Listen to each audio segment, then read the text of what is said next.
Master Tiera, and today I'm breaking down everything you need to know when it comes to mastering the art of working from home. Tons of people have made the switch to working remotely from home, even if it's been unexpected. The idea of working from home has been a dream for most people. However, it can be difficult to navigate if you've never prepared for it. I've been working from home for about 3 years now, and when I first started, I was stressed. I felt like I was really doing something wrong because I felt so much pressure to replicate things just as they were when I was in the office. Working remotely is supposed to offer flexibility and relieve some of that pressure, but for some people, they just bring the whole office with them. Come on in, guys, ruin my work-life balance. If that sounds familiar, then I have some goodies for you. Here are 4 things you can start implementing in your workday this week to make working from home a lot less stressful. The first thing I want you to do is acknowledge that you're no longer in the office. Working in an office is a completely different environment, and it comes with its own traditional practices. Everyone is easily accessible. Your boss can come to your desk constantly, and someone is always watching you work. Because things have always been this way, it's not often that we get the opportunity to change these practices. You kind of just go with the flow. But when you're at home, you are in control of your environment, so you can decide how you work best. Now, this is not to say you can do whatever you want. You still need to do your job. But it's okay to make practical changes to your routine that make you feel more comfortable. Your home is your sanctuary, so you should be able to thrive whether you're working or you're relaxing. So the next step is to change how we attend company meetings. Most jobs really like to rally the entire team in the conference room and have this being a meeting that really could have been an email, or the one where they're talking to 2 out of 15 people, or the one where the manager just wants to chat. Well, now many companies are actually transferring to the online space, and so many have decided to take this annoying habit with them. Oh, you know, video conferencing. For some reason, managers really want to see everyone's face during these frequent video conferences, but to be honest, it's not necessary. Working from home means you get to wear your comfortable clothes and not worry about what you look like. And as badly as your manager may be begging for some FaceTime during these group meetings, you do not have to turn your camera on. You don't have to let the whole team into your home first thing in the morning. You don't have to participate and bring your pet to the meeting. You don't have to show everyone what you look like when you're at home. As long as your mic is on and you're participating as often as you would if you were inside of the office, then you can keep your work life and your home life separate. So the next thing is to learn to deal with constant interruption. Technology has made us obsessed with staying connected, and it's transferred over to work pretty seamlessly over the last decade. Today's workday is filled with the constant ding of notifications, whether you're being overwhelmed with email, team messaging apps like Slack, task boards like Asana or Trello, calendar invites. That list can go on forever. You may have never noticed how often your day is interrupted because we are wired to constantly check our notifications. Unfortunately, this can cause us to develop hyper-responsiveness,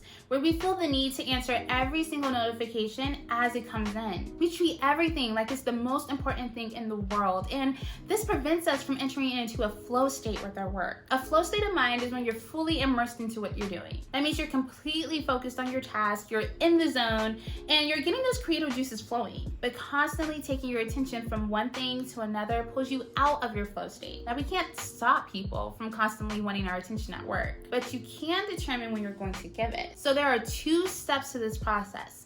First, admit that most things do not require an immediate response.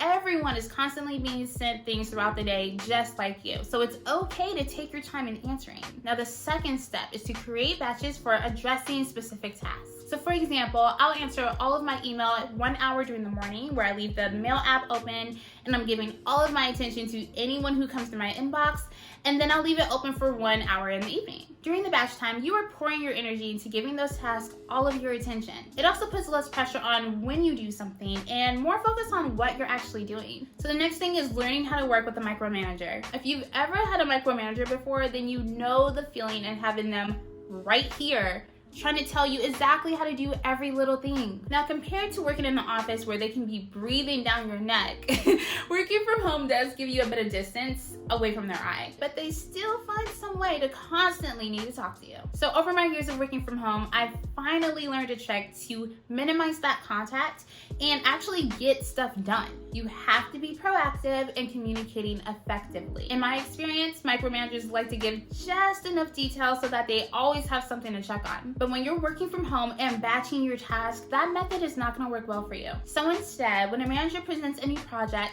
take the extra step to hop on a call and hash out those extra details. It's important to find out what needs to be included, the due date, any expectations they have, and everything you need to get that task done in a single batch. This forces them to actually think about what they're asking you to do, and it also gives you the opportunity to clarify anything that you may have missed. Now, here's the thing. After the call, be sure to send a follow-up email that outlines everything you guys talked about. So an example of this email could be, "Thanks for hopping on that call. I really appreciate the time you took to explain everything to make sure I know exactly what it is that you're looking for. As a review, I'll be using your notes below to complete the task, so I'll get this over to you soon." This way, there's a written record of everything they said they wanted, so there's no need for any additional calls or check-ins. And you get to hold your manager accountable for the project as well. And with the peace and quiet, you can finally knock it out and move on to the next task. So the best ways to master the art of working from home include acknowledging that you are in control of your home environment, being mindful of inviting the whole office to your home via video conferencing, reducing hyper-responsiveness by batching your tasks, and holding micromanagers accountable. I am a huge proponent of leaving work at work. Just focus on getting as much as you can done during the actual workday so that you don't feel any pressure to work extra hours. We are not meant to live for or slave away for any job. We have to learn to feel comfortable setting up boundaries and respectfully enforcing them. If you decide to incorporate any of these practices into your workday, please let me know. I would love to know what's working for you down in the comments, or if you have any questions about how to really get these tips to work for you. If you found this video helpful, be sure to give it a thumbs up so others can find it as well, and subscribe if you're interested in more content like this. Thanks for hanging out with me, and see you in the next one.